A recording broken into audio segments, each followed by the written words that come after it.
ઘરે સ્માર્ટ મીટરો લગાવે છે। મારો સવાલ એવો છે કે ત્યાંના સાંસદના ઘરે સ્માર્ટ મીટરો લગાવ્યા, વેસુના ધારાસભ્યોના ઘરે સ્માર્ટ મીટરો લગાવ્યા, વેસુના કોર્પોરેટરોના ઘરે સ્માર્ટ મીટરો લગાવ્યા। જો ત્યાં સ્માર્ટ મીટરો નથી લગાવ્યા તો વગર પરમિશને સુડા આવાસમાં શા માટે સ્માર્ટ મીટરો લગાવ્યા? અને સ્માર્ટ મીટરો લગાવ્યા ત્યારે કોઈ પણ વ્યક્તિની પરમિશન નથી લીધી, નથી સિગ્નેચર કરવામાં આવી, નથી કોઈ પણ પ્રકારની પરવાનગી માટે પૂછવામાં આવ્યું કે અમે સ્માર્ટ મીટર લગાવી કે ના લગાવીએ। તો આ એક તાનાશાહીની હદ છે। ગ્રાહકોને પૂછ્યા વગર જ જો સ્માર્ટ મીટર આવી રીતના લગાવી દેવામાં આવશે તો પછી આજે આ વીજ કચેરી અમે તમામ જે રહીશો છે એમને સાથે રાખીને આજે લેટર જે વાંધા છે આપવા આવ્યા છીએ કે તાત્કાલિક ધોરણે સ્માર્ટ મીટરો હટાવવામાં આવે। જો સ્માર્ટ મીટરો હટાવવામાં નહીં આવે તો આવનારા અઠવાડિયાની અંદર એ સ્માર્ટ મીટરો લઈને તમામ રહીશો અહીંયા પાછા આવશે, સ્માર્ટ મીટરો જાતે કાઢીને આવશે। આવી પરિસ્થિતિ ના સર્જાય એના માટે આજે અમે શાંતિથી અધિકારીશ્રીઓને રજૂઆત કરવા માટે આવ્યા છીએ કે સ્માર્ટ મીટરો કાઢવામાં કેટલો સમય લાગશે અને ક્યારે કાઢવામાં આવશે। અને સ્માર્ટ મીટરોના જો ફાયદા ગણાવતા હોય તો અત્યાર સુધી કોઈ ફાયદા ગણાવી શક્યા નથી। ને વીજ ચોરીની વાત કરે તો આમાંથી કોઈ પણ વ્યક્તિ વીજ ચોરી નથી કરતા। આવાસમાં રહેતા લોકો ગરીબ હોય છે, મજૂરી કરીને ખાતા હોય છે અને મહિનાનું એ માંડ ગુજરાન ચલાવતા હોય છે। અને એવી જગ્યાએ એ લોકો જે આ મીટરો લગાવ્યા છે સાબિત શું કરવા માંગે છે સરકાર? પહેલો સવાલ ત્યાં થાય। અને સ્માર્ટ મીટરો જ લગાવ્યા છે તો અમે એવું કહીએ છીએ કે આમ આદમી પાર્ટી દિલ્હી અને પંજાબની અંદર 300 યુનિટ સુધીની મહિને વીજળી ફ્રી કરી આપે, અહીંયા વીજળી ફ્રી કરી આપો મહિનાની 300 યુનિટ સુધીની વીજળી, પછી સ્માર્ટ મીટરની વાત કરો। તમારી સ્માર્ટ સિસ્ટમ બનાવો, સારામાં સારા આરોગ્યની સુવિધા સ્માર્ટ બનાવો, શાળાઓ સ્માર્ટ બનાવો। પણ આ સ્માર્ટ મીટરો લાવીને જે જનતાના ખીચામાંથી જે સ્માર્ટ રીતે પૈસા કાઢવાની વાત છે, જે લૂંટ કરવાની વાત છે, એ અમે બિલકુલ નહીં ચલાવી લઈએ।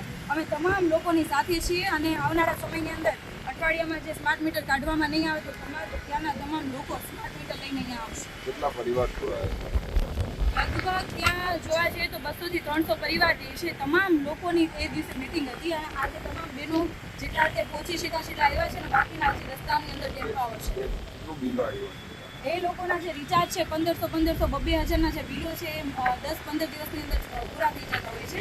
અને ત્યાં અમે જ્યારે મિટિંગ કરી ત્યારે 2 પરિવાર તો એવા હતા કે એમની પાસે રિચાર્જ કરવાના પૈસા નહોતા। આવી રીતના નહીં લઈ જાઓ,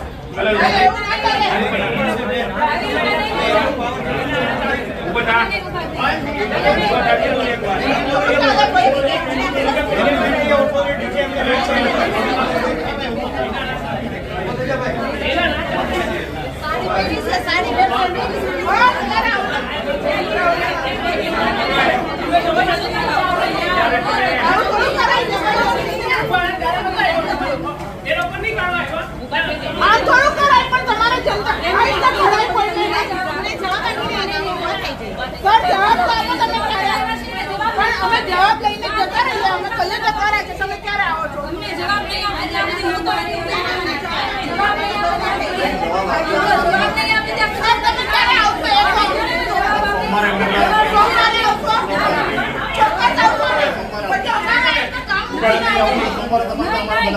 આવી રીતના ન હોય કાંઈ, આવી રીતના ન હોય। અમે જવાબ માંગ્યો છે કે આવી રીતના હોય કાંઈ, આવી રીતના હાલો એને કયો ને જવાબ આપે। આવી રીતના તાનાશાહીમાં આવી મીટર લગાવવા માટે આવ્યા હતા, આવી રીતે આવ્યા હતા।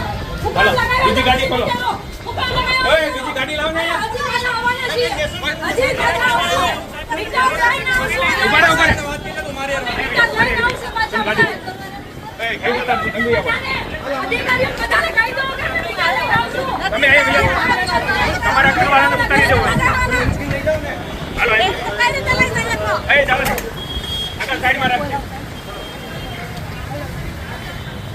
એને કહી દો મીટર લઈને આવવાના છીએ પાછા। તમને અમુક વસ્તુની રજૂઆત તમને ખબર અરે છે રજૂઆત પણ આવી રીતે કોઈ કાંઈ ના તો હોય, જવાબ નથી આપતા એટલે પૂછીને બધું ઉપર પૂછીને જ કરો। જે ઘોડા નથી તો બધા